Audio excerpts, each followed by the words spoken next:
مجيد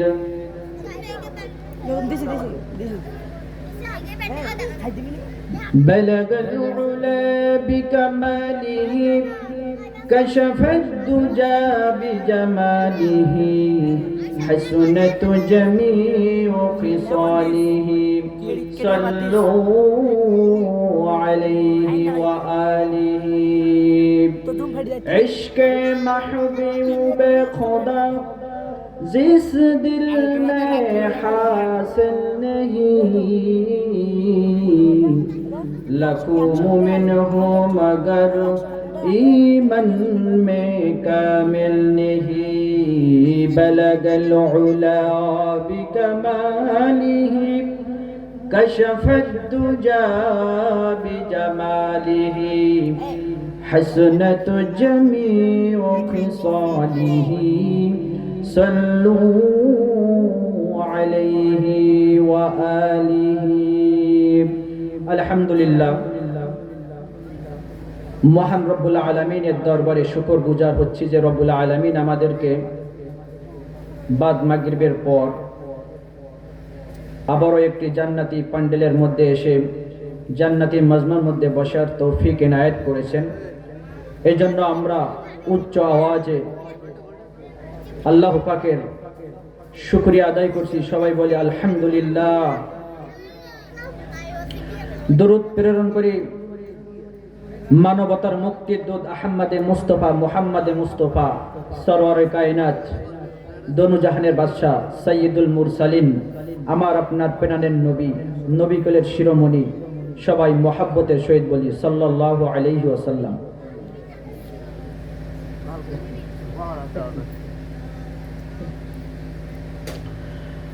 আলহামদুলিল্লাহ, আমরা এই পৃথিবীতে এসেছি আল্লাহ পাক আমাদেরকে পাঠিয়েছেন একটা উদ্দেশ্য নিয়ে।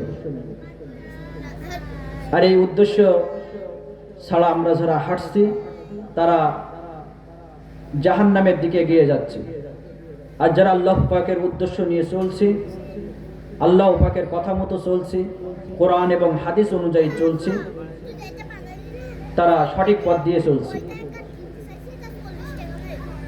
আমি আপনাদের সম্মুখে কোরআনুল কারীমে যে আয়াতে কারিমা তেলাওয়াত করেছি, আমরা সকলে শেষ নবীর উম্মত, আর আমাদের নবীর পরে আর কোনো নবী আসবে না। আর আমরা হলাম শ্রেষ্ঠ নবী শ্রেষ্ঠ উম্মত। আমাদের আমল, আমাদের চলাফেরা, আমাদের উঠা বসা, আমাদের লেনদেন সবকিছুই দামি হওয়া দরকার। আমার আপনার চলাফেরা উঠা বসা যদি নাস্তিক বেঈমান মুরতাদদের মতন হয়, তাহলে শেষ নবীর উম্মত হিসেবে, দামি নবীর দামি উম্মত হিসেবে পরিচয় পেলাম না, দিলাম না। এজন্য আমরা শেষ নবীর শেষ উম্মত। আমাদের এই নবী ছাড়া কাল কিয়ামতের মাঠে আমরা সবাই জানি অন্যান্য নবীরা কথা বলবে না, অন্যান্য নবীরা আল্লাহ তাআলার দরবারে সুপারিশ করার অধিকারও পাবে না। একমাত্র আমাদের নবী অধিকার পাবে। আমাদের নবী কিয়ামতের মাঠে আল্লাহ তাআলার পরে বাদশাহ থাকবেন। এই জন্য আমার আপনার জন্য জরুরি হলো আল্লাহর হুকুম নবীর তরিকা মতো জিন্দেগি যাপন করা। কোরআন যেমন মানতে হবে, হাদিসও মানতে হবে। গুনাহ বর্জন করে চলতে হবে, গুনাহ ছেড়ে দিতে হবে, যাবতীয় গুনাহের কাছ থেকে ফিরে আসতে হবে, যাবতীয় গুনাহ থেকে তওবা করে ফিরে আসতে হবে। গুনাহ থেকে ফিরে আসা কোন বান্দা যখন আল্লাহ তাআলার দরবারে তওবা করে, আল্লাহ তাআলা অত্যন্ত খুশি হন। রাসূল আরবি সাল্লাল্লাহু আলাইহি ওয়াসাল্লাম বলেন, আত-তাইবু মিনাজ যামবি কামান লা যামবা লা। অর্থাৎ কোন ব্যক্তি যদি তওবা করে সে একবারে নিষ্পাপ মাসুম বাচ্চার মতো হয়ে যায়। সুতরাং আমার আপনার জিন্দেগি, আমার আপনার জীবন, আমার আপনার 60-70 বছরের জিন্দেগি হবে কোরআন এবং হাদিস অনুযায়ী। শুধু কোরআন মানলে হবে না, আবার শুধু হাদিস মানলে হবে না, উভয়টা সমন্বয়ে মানতে হবে। কারণ আমরা কালিমা পড়ি কি বলেন, লা ইলাহা ইল্লাল্লাহু মুহাম্মাদুর রাসূলুল্লাহ। এই কালিমার সাথে আল্লাহ তাআলার নামের সাথে এই যে মুহাম্মাদুর রাসূলুল্লাহ মিলানো আছে না নাই? আল্লাহ তাআলার নামের সাথে রাসূলের নাম মিলানো আছে। এই জন্য শুধু যদি লা ইলাহা ইল্লাল্লাহ নিয়ে আমি যাই চলি তাহলে জান্নাতে যেতে পারবো না, আবার যদি মুহাম্মাদুর রাসূলুল্লাহ এই অংশটুকু নিয়ে চলি তাও জান্নাতে যেতে পারবো না। সুতরাং এর থেকে বুঝে আসে যে কোরআন এবং হাদিস উভয়টা নিয়ে আমার আপনার সাংসারিক জীবন, পারিবারিক জীবন, রাষ্ট্রীয় জীবন, যাবতীয় জীবন যাপন করতে হবে। তা না হলে আমি আপনি জান্নাতের ঘেরানো পাবো না। আল্লাহ রাব্বুল আলামিন কোরআনুল কারীমের মধ্যে জানিয়েও দিয়েছেন। রব্বুল আলামিন বলেন, কুল ইন কুনতুম তুহিব্বুনাল্লাহা ফাত্তাবিউনি ইউহিব্বুকুমুল্লাহ। আল্লাহ রাব্বুল আলামিন দয়ার নবী, মায়ের নবী জনাবে মুহাম্মদুর রাসূলুল্লাহ সাল্লাল্লাহু আলাইহি ওয়াসাল্লামকে ডাক দিয়ে বলে, ও আমার হাবিব, তুমি দুনিয়ার মানুষকে জানাই দাও, ইন কুনতুম তুহিব্বুনাল্লাহ, যদি তোমরা আল্লাহকে ভালোবাসতে চাও, আল্লাহকে পাইতে চাও, ফাত্তাবিউনি, তাহলে আমি নবী আমাকে ভালোবাসতে হবে। আল্লাহ রাব্বুল আলামিন বলেন,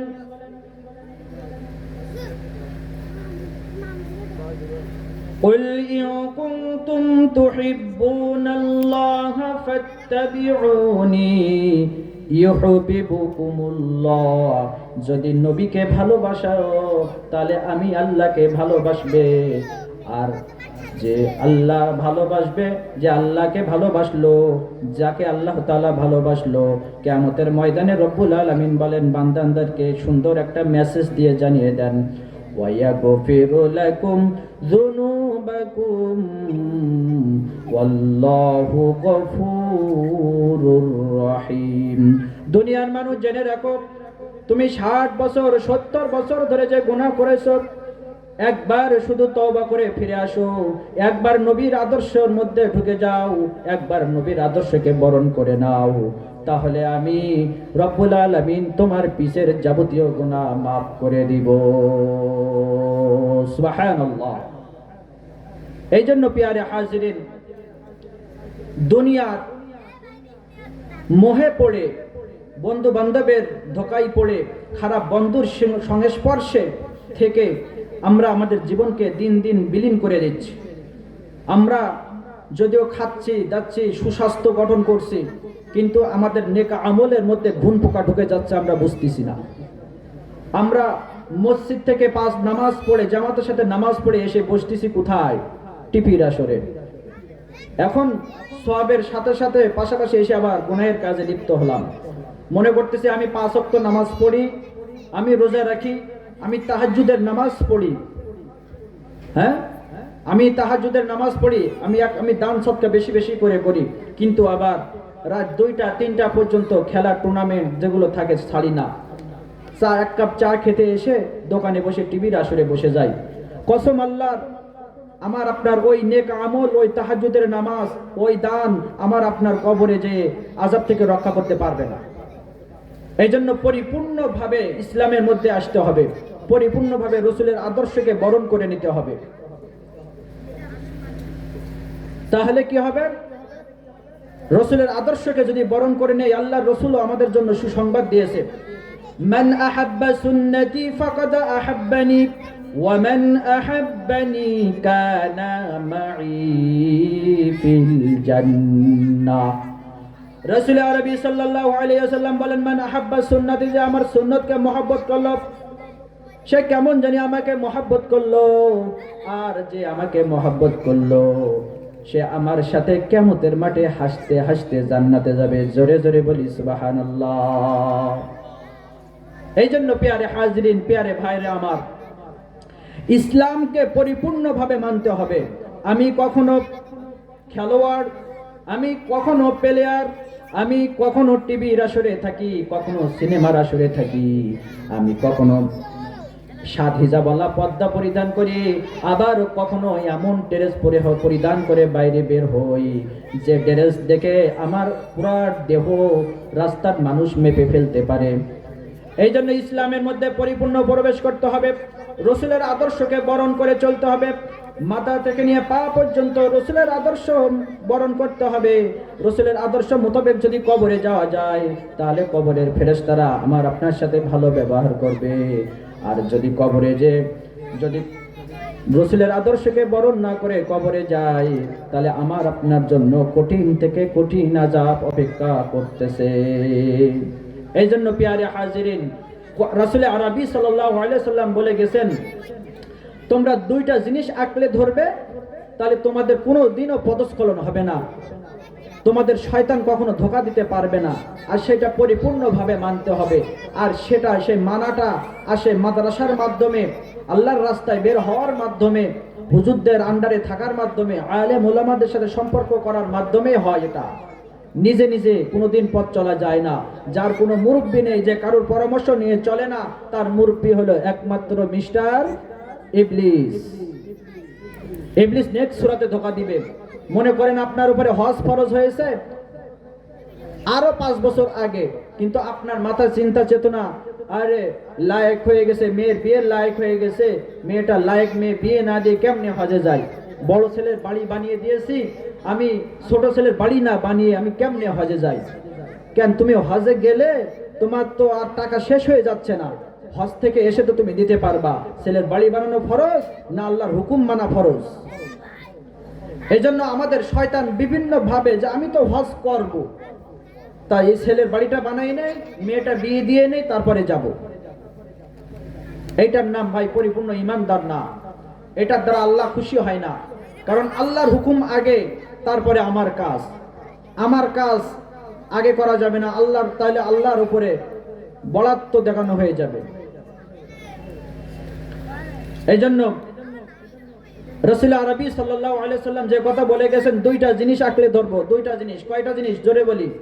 দুইটা জিনিস আঁকড়ে ধরবো। একটা হলো কোরআন, আরেকটা হলো হাদিস। শুধু হাদিস মানলে জান্নাতে যাওয়া যাবে না, আবার শুধু কোরআন মানলে জান্নাতে যাওয়া যাবে না। উভয়টা সমন্বয়ে মানতে হবে। রাসূল আরবি সাল্লাল্লাহু আলাইহি ওয়াসাল্লাম সাহাবাদের মজলিসে আসলেন। সাহাবারা বহরা মজলিস। রাসূল বললেন, আমি তোমাদের 5টা নসিহত করব। কয়টা? এদিক তাকান। 5টা নসিহত করব। এই 5টা নসিহত কে অনুসরণ করবে, কে মানবে? তোর মধ্য থেকে হাদিস সম্রাট হযরত আবু হুরায়রা রাদিয়াল্লাহু তাআলা আনহু বললেন, ইয়া রাসূলুল্লাহ, এরকম হাত উঁচু করে বললেন, ইয়া রাসূলুল্লাহ, আমি মেনে চলবো ইনশাআল্লাহ। রাসূল আরবি সাল্লাল্লাহু আলাইহি সাল্লাম আবু হুরায়রা রাদিয়াল্লাহু তাআলা আনহুর এই যে 5টা আঙ্গুল, এই 5টা আঙ্গুলের একটা করে ধরে নসিহত করলেন। প্রথম যে নসিহতটা করলেন তার মধ্যে সেটা হলো যে, আবু হুরায়রা, যদি জান্নাতে যেতে চাও, যদি আল্লাহরে খুশি করতে চাও, যদি নবীরে খুশি করতে চাও, তাহলে একটা কাজ সর্বপ্রথম করতে হবে, সেটা হলো গুনাহ পুরোপুরি বর্জন করতে হবে। গুনাহ পুরোপুরি কি করতে হবে? ছেড়ে দিতে হবে। গুনাহ করাই যাবে না, গুনাহ করাই যাবে না। টোটালি গুনাহ, মিথ্যার গুনাহ, গীবতের গুনাহ, সকলখুরির গুনাহ, মানুষের মেরে খাওয়া গুনাহ, জেনার গুনাহ, যাবতীয় গুনাহ বর্জন করতে হবে। তাহলে আল্লাহর রাসূল তোমার পরে খুশি থাকবে। আর এই আল্লাহর রাসূল খুশি থাকলে আর কি লাগে? শামসুল হক ফরিদপুরি রহমাতুল্লাহ আলাইহি বলে, তুমি পৃথিবীর সব কিছু পাইলা, কিন্তু আল্লাহরে পাইলা না, তুমি কিছুই পাও নাই। তুমি মনে করছো তুমি 5 তলা বিল্ডিং খালা করছো, মাঠে অনেকগুলি জমি হয়ে গেছে, ব্যাংকের টাকা এত পরিমাণ হয়েছে, ব্যাংক বসে যাচ্ছে, এত পরিমাণে টাকা হয়েছে, মনে করছো সব পাইছো। ছেলে ব্যারিস্টার, হ্যাঁ, ছেলে উকিল, তারপরে ম্যাজিস্ট্রেট, আমি সব কিছু পাইলাম। আল্লাহ রাব্বুল আলামিন বলে, বান্দা তুমি কিছুই পাও না যদি তোমার সাথে আমার সাথে তাআল্লুক না হয়, তাআল্লুক মা আল্লাহ যদি না হয়, আল্লাহর সাথে যদি তা সম্পর্ক না হয়, তাহলে কি কিছুই পাও নাই, কিছুই পাও নাই। এজন্য কোরআন এবং হাদিস আঁকড়ে ধরতে হবে। ইসলামের মধ্যে পরিপূর্ণভাবে ঢুকতে হবে, সামাজিকভাবে, রাষ্ট্রীয়ভাবে, রাজনৈতিকভাবে, পারিবারিকভাবে। আল্লাহর রাসূল কিভাবে পারিবারিক জীবন গঠন করছেন, সামাজিক জীবন গঠন করছেন, যাবতীয় রাসূলের আদর্শকে না মানলে ইসলাম পরিপূর্ণ মানা হবে না। আল্লাহ তাআলাও ঘোষণা দিয়ে দিয়েছেন, বান্দা ইসলাম এই মুসলমানদের ঈমানদারদেরকে সম্বোধন করেই বলেছেন যে তোমরা ইসলামের মধ্যে পরিপূর্ণভাবে প্রবেশ করো, পরিপূর্ণভাবে ইসলামে কোরআনের প্রত্যেকটা আয়াতের আদেশ এবং নিষেধকে মেনে চলো, রাসূলের রেখে যাওয়া অমীয় বাণী পরিপূর্ণভাবে মেনে চলো।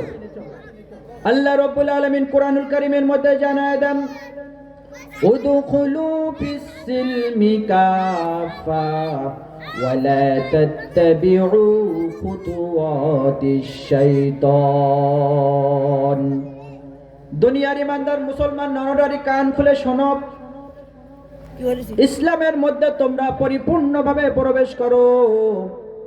ওয়ালা তাত্তাবিউ খুতুওয়াতিশ শাইতান, তোমরা শয়তানের পদাঙ্ক অনুসরণ করো না, কারণ শয়তান হলো ইন্নাহু লাকুম আদুউম মুবিন, কারণ শয়তান হলো আমাদের প্রকাশ্য শত্রু। শয়তান শত্রু হয়েছিল কিভাবে?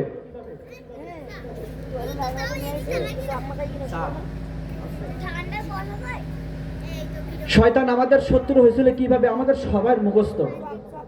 আল্লাহ তাআলা যখন আদম আলাইহিস সালামকে সৃষ্টি করলেন, এই আদম যখন সৃষ্টি করলো তখন ইবলিসকে বলা হলো আদমকে সিজদা করো। ফেরেশতারা সিজদা করেছে, কিন্তু আদম সিজদা করে নাই। সুতরাং যারা নামাজ পড়ে না, তার মানে নামাজ মানে তো সিজদা দেওয়া, যারা নামাজ পড়ে না তাদের মধ্যে শয়তানের মধ্যে চুল পরিমাণ পার্থক্য নাই। থাকতে পারে? নাই, চুল পরিমাণ পার্থক্য নাই। যাই হোক, ওদিকে যাব না। তো আল্লাহ তাআলা কি বললেন? ইসলামের পূর্ণাঙ্গ বিধান মেনে নিতে হবে। আমি মসজিদের ইমাম সাহেব, আমার কত মুহিব্বিন, কত মুসল্লি আমার ভালোবাসে, মহব্বত করে, আমি বাড়ি এসে বউয়ের সাথে প্রতিদিন ঝগড়া করি।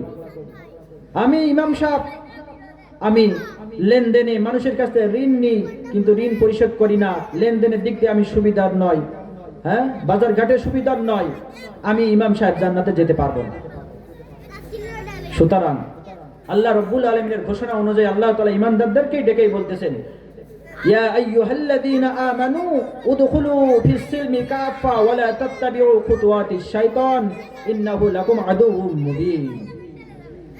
যদি কোরআন এবং হাদিস মেনে পূর্ণাঙ্গভাবে জীবন গড়তে পারি তাহলে সোনাই সোহাগা হবে ইনশাআল্লাহ। আর যদি একটু ইসলাম মানলাম, একটু সব জায়গায় যে মাঝে মাঝে অনেক মানুষ উদাহরণ দেয় যে আমি আসলে সমস্ত কাজ করি না, কিন্তু বন্ধু বান্ধবের পাল্লায় পড়ে আমার এগুলো করা লাগেছে। বন্ধু বান্ধব তো কিয়ামতের মাঠে থাকবে না, বন্ধু বান্ধব তো কবরে সাথীবাতি হবে না। আমার বন্ধুর মন রক্ষা করতে যে আমার কি হলো? আল্লাহ নারাজ হয়ে গেল আমার উপরে, রাসূল নারাজ হয়ে গেল।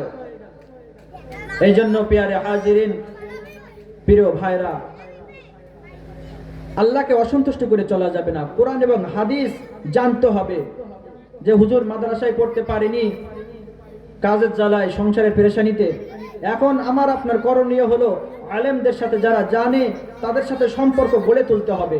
মাদ্রাসা ওয়ালাদের সাথে সম্পর্ক গড়ে তুলতে হবে। কারণ আমি যদি আলেম ওলামাদের সাথে সম্পর্ক না করি, আল্লাহর রাস্তায় না বের হই, মাদ্রাসায় যদি না আসি, আলেম ওলামাদের সাথে সম্পর্ক না রাখি, তাহলে আমার এগুলো কঠিন কালেও জানা হবে না। মৃত্যু এসে যাবে, কিন্তু সূরা ফাতিহা ঠিক মতন পড়তে পারি না। মৃত্যু এসে যাবে, তাশাহুদটা ঠিক মতন পড়তে পারি না। এর মতন আফসোস, দুঃখ আর কোথায় রাখবো আমরা? এই জন্য আমার আপনার জরুরি হবে বয়সের দিক তাকানো নয়, লজ্জা শরম। কারণ স্থায়ী জীবন সুখে থাকার জন্য লাজ লজ্জা রেখে কোনো লাভ নেই। শিখতে হবে, আর শিখে আল্লাহরে সন্তুষ্ট করতে হবে। আল্লাহরে যদি সন্তুষ্ট করতে পারি তাহলে আল্লাহ তাআলার কাছে যেটা চাবো আল্লাহ তাআলা সেটা কবুল করে নেবে ইনশাআল্লাহ তাআলা। তো আবু হুরায়রা রাদিয়াল্লাহু তাআলা আনহুর হাত ধরে রাসূল কি বলতেছিলেন? 5টা নসিহত করবে, 5টা। তার মধ্যে একটা হলো কি বললেন? যে আবু হুরায়রা যাবতীয় গুনাহ বর্জন করতে হবে। এই গুনাহ বর্জন করতে পারলে আল্লাহ তাআলা চাইলে ইনশাআল্লাহ আল্লাহর জান্নাতের দেখা আমাদের মিলবে। যেমন দেখেন, এই হাদিসের মধ্যেই আছে, পরের অংশে আছে, রাসূল আরবি সাল্লাল্লাহু আলাইহি ওয়াসাল্লাম বয়ান করতেছে, বনি ইসরায়েলের 3 যুবক তারা পাহাড়ি এলাকা দিয়ে কোথাও যাচ্ছে, যাইতে যাইতে যাইতে যাইতে হঠাৎ করে তুফান শুরু হয়ে গেছে, ঝড় শুরু হয়ে গেছে। হঠাৎ করে প্রচন্ড বেগে তুফান এসে গেছে। পাহাড়ের উপর থেকে তাড়াতাড়ি তারা একটা পাহাড়ের গুহার মধ্যে, পাহাড়ের গর্তের মধ্যে আশ্রয় নিয়েছে। প্রচন্ড বেগে ঝড় তুফান, এখন তো সামনে এগোনো যাচ্ছে না। তখন কি করলেন? একটা পাহাড়ের গুহায় যে আশ্রয় নিলেন। হঠাৎ করে বড় মাপের একটা পাথর পাহাড়ের উপর থেকে গড়ায় এসে ওই যে গুহার মুখে আটকে গেছে। এখন ওই পাথরটা এত ভারী, এত ওয়েট যে 3 যুবক ঠেলেও সরাইতে পারবে না, বিপদে পড়ে গেছে। কি করবে?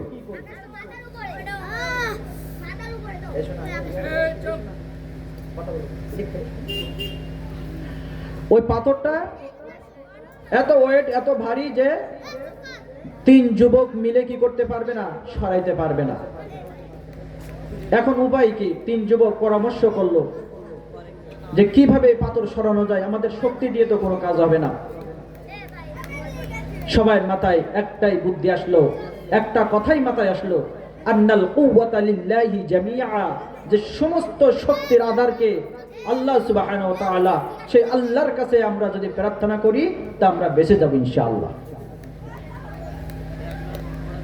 ওই 3 যুবকের মধ্যে থেকে একজন যুবক আল্লাহ তাআলার কাছে দোয়া করতেছে, আল্লাহ, আমি তো একজন রাখাল মানুষ, সারাদিন মাঠে দুম্বা, ভেড়া, ছাগল, মহিষ, গরু ইত্যাদি এইগুলো চড়ায় বেড়াই সারাদিন, কিন্তু আমি যখন সন্ধ্যায় বাড়ি ফিরি তখন আমার বাবা মা কে দুধ দহন করে না খাওয়ানো পর্যন্ত আমার বিবি, আমার বাচ্চাদের আমি তাদের দুধ খাওয়াই না। হঠাৎ করে একদিন প্রতিদিনের মতো ওই রাখাল যুবক গরু চড়াইয়া সন্ধ্যায় বাড়িতে এসেছে, রাত্রে বেলা বাড়িতে এসেছে, প্রতিদিনের মতো দুধ দহন করে বাবা মার জন্য বাবা মার ঘরে প্রবেশ করেছে। প্রবেশ করে দেখে বাবা মা দুজন ঘুমিয়ে আছে। ওই রাখাল যুবক ওই দুধ নিয়ে গভীর রাত পর্যন্ত অপেক্ষা করেছে বাবা মা কখন ওঠে।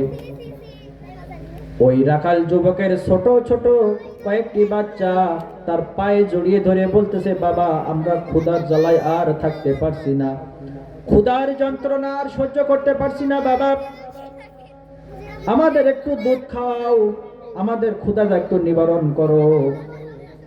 ওই বাচ্চা কাচ্চা ওই রাখাল যুবক বলে, আমার বাবা মা যতক্ষণ না খাবে ততক্ষণ পর্যন্ত আমি তোমাদের খাইতে দিতে পারি না। এক পর্যায়ে বাবা মা উঠে গেল, ওঠার পরে বাবা মাকে দুধ খাওয়ালো, তারপরে তার সন্তানদেরকে দুধ খাওয়ালো। ওই যুবক আল্লাহ তাআলার কাছে বলে, আল্লাহ, এই আমল যদি তোমার কাছে পছন্দ হয়ে থাকে, এই আমলের বদৌলতে তুমি গুহার মুখ থেকে পাথরটা সরায় দাও। বলতে না বলতে ওই পাথরের একটা কানি একটু সরে গিয়েছে, সূর্যের আলো ভিতরে ঢুকে গিয়েছে। সুবহানাল্লাহ। তাহলে ওই রাখাল যুবক আল্লাহ তাআলার কাছে কত প্রিয়, দোয়া করার সঙ্গে সঙ্গে কবুল হয়ে গেছে। হাদিস শরীফের মধ্যে এসেছে, আদ-দুআউ হুয়াল ইবাদা, দোয়া হলো ইবাদত, দোয়াও একটা ইবাদত। হ্যাঁ, আদ-দুআউ মুখুল ইবাদা, দোয়া হলো ইবাদতের মগজ, দোয়া হলো ইবাদতের মগজ। এখন আমার আপনার ইবাদত যদি সঠিক নিয়মে না হয়, আমার আপনার ইবাদত আল্লাহ তাআলার কাছে যদি কবুল না হয়, তাহলে আল্লাহর কাছে হাত উঠাইলে আল্লাহ কেমনে কবুল করবে? হ্যাঁ, এই জন্য ইবাদত সহি করার জন্য কোরআন শেখা লাগবে, আর কোরআন শেখা লাগবে নামাজ সহি হওয়ার জন্য। কারণ কোরআন যদি সহি না হয়, বিশুদ্ধ না হয়, তাহলে আমার আপনার নামাজ হবে না। আল্লাহর দরবারে এই বলে পার পাওয়া যাবে না যে আল্লাহ, বাবা ছিল গরিব, খেটে আমাদের খেতে দিত, মাদ্রাসায় পড়াইতে পারে নাই। আমিও সারাদিন কাজ কাম করতাম, আমিও কোরআন শিখতে পারি নাই। আল্লাহ রব্বুল আলামিন ডাক দিয়ে বলবে, চায়ের দোকানে কত মিনিট ছিলা? রাত 2টা পর্যন্ত, 12টা পর্যন্ত, 4টার সময় টুর্নামেন্ট হবে, ততক্ষণ পর্যন্ত কেমনে জেগেছিলা? মসজিদে নামাজ পড়তে যাইতা না? ইমাম সাহেব ফিরি বসে থাকতো না? একটা সূরা কি ইমাম সাহেবের কাছ থেকে শেখা যায় নাই? আল্লাহ তাআলার কাছে কোনো দোহাই দিয়ে পার পাওয়া যাবে না, কারণ এখন মোড়ে মোড়ে মাদ্রাসা তৈরি হয়েছে। প্রত্যেকটা জায়গায় জায়গায় মসজিদ আর মসজিদ, কোনোভাবেই পার পাওয়া যাবে না।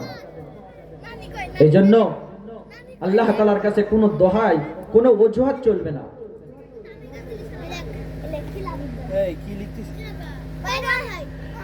এই জন্য এখনো সময় আসে আমরা ফিরে আসি, আল্লাহ তাআলার কাছে প্রার্থনা করি যে আল্লাহ, আমি যেন বিশুদ্ধ রূপে কোরআন পড়ে দুনিয়া থেকে যাইতে পারি। কারণ কোরআন আপনার আমার কবরের আযাব হটিয়ে দেবে। কোরআন দিয়ে আমার আপনার নামাজ শুদ্ধ করতে হবে। নামাজ যদি শুদ্ধ না হয় তাহলে কি হবে না? ইবাদত সহিহ হবে না। আর ইবাদতের মধ্যে সর্বপ্রথম হলো নামাজ। এই কিয়ামতের মাঠে নামাজের হিসাব হবে আগে। রাসূলুল্লাহ আরবি সাল্লাল্লাহু আলাইহি সাল্লামের হাদিস, আউয়ালু মা ইউহাসাবু বিহিল আবদু ইয়াউমাল কিয়ামাতিস সালাহ। কিয়ামতের দিন সর্বপ্রথম নামাজেরই হিসাব হইবে। এখনো পর্যন্ত অনেকের বাড়িতে আছে লায়েক ছেলে নামাজ পড়ে না, বাবা কিছু বলে না। বাবা বুড়া হয়ে গেছে, মাথার গাম পায়ে ফেলে রক্ত পানি করে ওই যুবক ছেলেরে খাইতে দেয়। ছেলে এখনো কলেজে পড়ে, ছোট মানুষ। ছেলে ভার্সিটিতে পড়ে, এখনো ছোট মানুষ।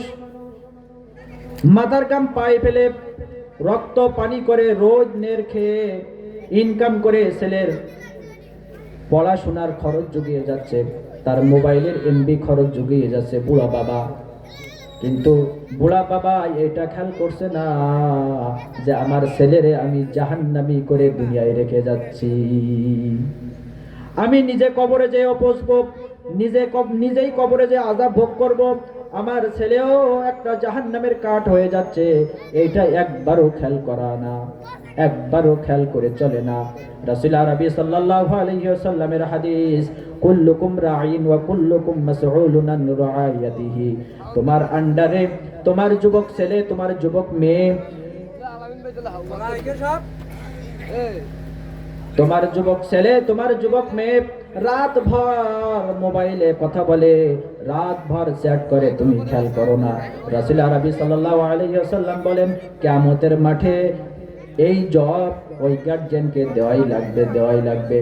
কিয়ামতের মাঠে যুবকদের ডাক দেওয়া হবে, বলবে তোমরা দুনিয়ায় নামাজ পড়ো নাই কেন? তোমরা মাদ্রাসায় পড়ো নাই কেন? তোমরা কোরআন শিক্ষা করো নাই কেন? যুবকরা আল্লাহ তাআলার দরবারে এই মাওলা দায়ের করবে, রব্বুল আলামিন, আমাদের বাবারা দুনিয়ায় ইনকাম করার জন্য, বেশি বেশি দুনিয়ায় সুখ করার জন্য আমাদেরকে মাদ্রাসায় ভর্তি করে নাই। আর আমাদের মাদ্রাসায় ভর্তি না করার কারণে আমরা বিশুদ্ধ রূপে কোরআন পড়তে পারি না। আর আমাদের কোনোদিন নামাজের জন্য তাকিদ দিত না, গুরুত্ব দিত না। আমরা মাদ্রাসায় পড়তে চাইলেও আমাদের পড়ায় নাই। ওই যুবকদেরকে রব্বুল আলামিন বলবে, আজকে তাহলে তোমরা সোজাসুজি জাহান্নামে চলে যাও। ওই যুবকরা বলবে, রব্বুল আলামিন, আমরা তো জাহান্নামে যাব, কিন্তু একবার আমাদের বাবা মাদেরকে আমাদের কাছে ডেকে নিয়ে আসো। আমাদের এই গোড়ালি কোরআনের মধ্যে আসছে, আমাদের এই গোড়ালি দিয়ে পাড়ায় মেরে আমরা জাহান্নামে যাব। এই জন্য প্রিয় হাজিরিন, ইমানদার মুসলমান নরনারী, আমার আপনার বাচ্চা, যাদের বাচ্চারা এখনো কোরআন পড়তে পারে না, এখনো কোরআন শেখে নাই, আমরা নিজেরা যারা কোরআন পারি না, কোরআন শিখি। কারণ কোরআন আমার হাদিস ছাড়া আমার আপনার উপায় নাই। এলাকার কথাই বলি, আপনাদের এলাকারই কথা বলি। কিছুদিন আগে মানুষটা চলে গেল, সেই ছোটকাল থেকে একসাথে ওঠা বসা করেছেন, লেনদেন করেছেন, চলাফেরা করেছেন। মানুষটা আজ কবর জগতে চলে গিয়েছে। চেয়ার নিয়ে বাইরে বসে থাকতো দেখতাম, কিন্তু সেই মানুষটা আর বসে থাকবে না। এই জন্য আল্লাহর হুকুম নবীর তরিকার মতন চলতেই হবে, তা না হলে উপায় নাই। ওই যে সে যুবকের কথা মনে আছে তো, 3 যুবক পাহাড়ের মধ্যে আটকা পড়ছে, আল্লাহ তাআলার দরবারে একজন যুবকের কথা দোয়া কিন্তু আল্লাহ তাআলার দরবারে কবুল হয়ে গেছে। পাথর অল্প একটু সরে গেছে, কিন্তু পাথর অল্প একটু সরে গিয়েছে। আরেকটা যুবক আল্লাহ তাআলার কাছে দোয়া করতেছে, রব্বুল আলামিন, আমি তো আপনার খাস আমানতদারি একজন বান্দা। আমার বাড়ি একটা লোক কাজ করতো, কিষেন ছিল, আমার বাড়ি মাইনেই থাকতো, এক কথা আমরা যেটা বুঝি। তো সে যখন আমার বাড়ির কাজ ছেড়ে অন্য কোথাও বড় কাজ পেয়ে চলে গিয়েছিল, যাওয়ার সময় আমার কাছে কিছু টাকা রেখে গিয়েছিল, অল্প কিছু টাকা আমার কাছে জমা রেখে গিয়েছিল। আমি সেই টাকা দিয়া গরু কিনছি, ছাগল কিনছি, ভেড়া কিনছি, হ্যাঁ, প্রত্যেকটা গরু ছাগলের যত বাচ্চা কাচ্চা হয়েছে পাল বেঁধে গেছে, অনেকগুলি খামারের মতো হয়ে গেছে। আমি তার থেকে একটাও ব্যক্তিগত কাজে ব্যবহার করি নাই, ব্যক্তিগত কাজে ব্যয় করি নাই। দীর্ঘদিন পর ওই যুবক আমার কাছে এসে আরজ করল, মনিব, আমি যে অনেক বছর আগে, 5-6 বছর আগে আপনার কাছে কিছু টাকা রেখে গিয়েছিলাম, আমার সে টাকাগুলা আজ আপনি ফেরত দিয়ে দেন। ওই মালিক ডাক দিয়ে বলে, তোমার একটা টাকাও আমি খরচ করি নাই, বরং তোমার সচ্ছলতার জন্য, তুমি গরিব মানুষ, তোমার যাতে সংসারে সচ্ছলতা ফিরে আসে তার জন্য ওই টাকা দিয়ে আমি ব্যবসা করেছি। অর্থাৎ তোমার জন্য এই যে গরুর পাল, এই যে ছাগলের দল, এই যে উটের খামার ইত্যাদি, এইভাবে তাকে দেখাই দিল। প্রত্যেকটা গরুর পাল, প্রত্যেকটা ছাগলের পাল সবগুলি ওই লোককে দেখাই দিয়ে বলল, এর থেকে একটাও আমি তোমার কাছে চাই না, এগুলো সব তোমার জিনিস, তুমি নিয়ে তোমার বাড়িতে চলে যেতে পারো। এই যুবক আল্লাহ তাআলার কাছে বলল, আল্লাহ, এই আমলটা যদি আপনার কাছে পছন্দ হয়ে থাকে, সেই ওসিলা করে এই পাহাড়ের মুখ থেকে পাথরটা একটু সরিয়ে দাও। আল্লাহ রাব্বুল আলামিন সঙ্গে সঙ্গে ওই পাথরের কিছু অংশ ফাঁকা করে দিলেন, অনেকটা ফাঁকা হয়ে গেল। জোরে জোরে বলি সুবহানাল্লাহ। তাহলে এখান থেকে কি বোঝা যায়? আমরা বলি আল্লাহ তাআলার কাছে এত দোয়া করছি, তো দোয়া কবুলই হচ্ছে না। আহা, দোয়া কবুল হবে কি করে? আমার আপনার খাদ্য খাবারের মধ্যে হারাম ঢুকে আছে, টেরও পাচ্ছি না। আর আমার আপনার শরীরের মধ্যে যদি হারাম রক্ত থাকে, তাহলে কি আমার আপনার ইবাদত কবুল হবে না, আল্লাহ তাআলার দরবারে আমার আপনার দোয়াও কবুল হবে না। তলাবু কাসবুল হালালি বাদাল ফারিদা, 5 ওয়াক্ত নামাজ যেমন ফরজ, অনুরূপভাবে হালাল ইনকাম করাও ফরজ। তাহলে আমি আপনি চোখের পানি যদি শেষ করে ফেলি কেঁদে কেঁদে, তাহলে আল্লাহ তাআলার দরবারে দোয়া কবুল কেমনে হবে? রাসূলের হাদিস, তলাবু কাসবুল হালালি বাদাল ফারিদা। হ্যাঁ, এই জন্য আগে হালাল খেতে হবে। ইবাদত করলে, দোয়া করলে আল্লাহ তাআলা কবুল করবে ইনশাআল্লাহ। আমানতদার হতে হবে। এখানে যে আমানতদার, এই যে আমার শেষের যে 2 নম্বর যুবক যেটা বললো, আমানতদার হতে হবে। পাইলাম আর খাইলাম, হ্যাঁ, রাস্তা দিয়ে আম গাছতলা দিয়ে যাই, 5টা আম পাইলাম, আরে মালিক না, তারপরে এই যে আমগুলো তো আমি পাইছি, আমারই আম, কেমনে? হ্যাঁ, শরিয়াতের বিধান কি এটা? এটা তো না। ভারতের একজন বিখ্যাত মুহাক্কিক, মুদাক্কিক, আলেম দ্বীন রশিদ আহমদ গঙ্গোহী রহমাতুল্লাহ আলাইহি, আল্লাহর ওলি মানুষ, বড় মাপের মানুষ, আকাবের দ্বীনদের মধ্যে অন্যতম একজন। উনি ওনার এক মুসল্লির বাড়ি দাওয়াত খেতে গেছে, দাওয়াত করেছে, বুঝবেন। তো উনি খাওয়ার আগে জিজ্ঞাসা করছে, বাবা, তোমার এই খাদ্য খাবার সব হালাল টাকা দিয়ে কিনছো তো? তো কথা, হ্যাঁ, হালাল টাকা দিয়ে তো কিনছি। তো লবণ যে টাকা দিয়ে কিনছি, এই লবণের টাকার মধ্যে একটু হারাম আছে। রশিদ আহমদ গঙ্গোহী রহমতুল্লাহ আলাইহি জীবনীর মধ্যে এসেছে, রশিদ আহমদ গঙ্গোহী রহমতুল্লাহ আলাইহি বলেন যে 40 দিন পর্যন্ত আমার ভিতর থেকে কুকুরের ঘেউ ঘেউ যে আওয়াজ হয়, আওয়াজ আমার ভিতর থেকে এসেছে, শুধুমাত্র লবণটা হারাম টাকা দিয়ে কেনা খাওয়ার কারণে। এজন্য হালাল ধরতে হবে, হারাম বর্জন করতে হবে। আল্লাহ সুবহানাহু ওয়া তাআলার কোরআন এবং হাদিস উভয়টা সমন্বয়ে নিজের জীবনকে পরিচালনা করতে হবে। আল্লাহ রাব্বুল আলামিন যে উদ্দেশ্যে আমাদের পাঠিয়েছে, এই উদ্দেশ্য ছাড়া অন্য পথে চলা যাবে না। আল্লাহ রাব্বুল আলামিন বলেন, ওয়ামা খালাকতুল জিন্না ওয়াল ইনসা ইল্লা লিয়াবুদুন। রুহুল মানিতে এসেছে আই লিয়ারিফুন, আমি মানব জাতি এবং জিন জাতিকে সৃষ্টি করেছি একমাত্র আমার ইবাদতের জন্য। এই ইবাদতের মাধ্যমে আমি আল্লাহকে সে পাবে, আর আমি আল্লাহকে যে পাবে সে সোজাসুজি জান্নাতে চলে যাবে।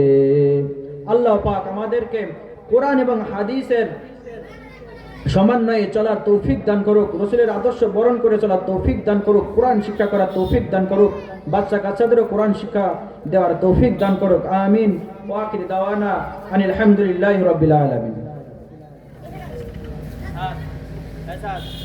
আলহামদুলিল্লাহ, আমাদের মাদ্রাসা ময়দানে মাহফিলের প্যান্ডেলে 7:15 ইশার জামাত হবে ইনশাআল্লাহ। আমরা সবাই ওযু করে যথারীতি নামাজের তৈরি হয়ে নেই। ব্যাস সুইচটা বন্ধ করে দেন। হ্যাঁ, বন্ধ করে ওইটা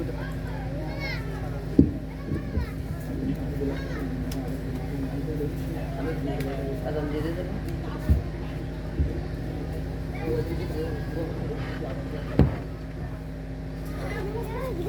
তোমার আল্লাহ রাসূল বুড়ি আসো আমার বুবু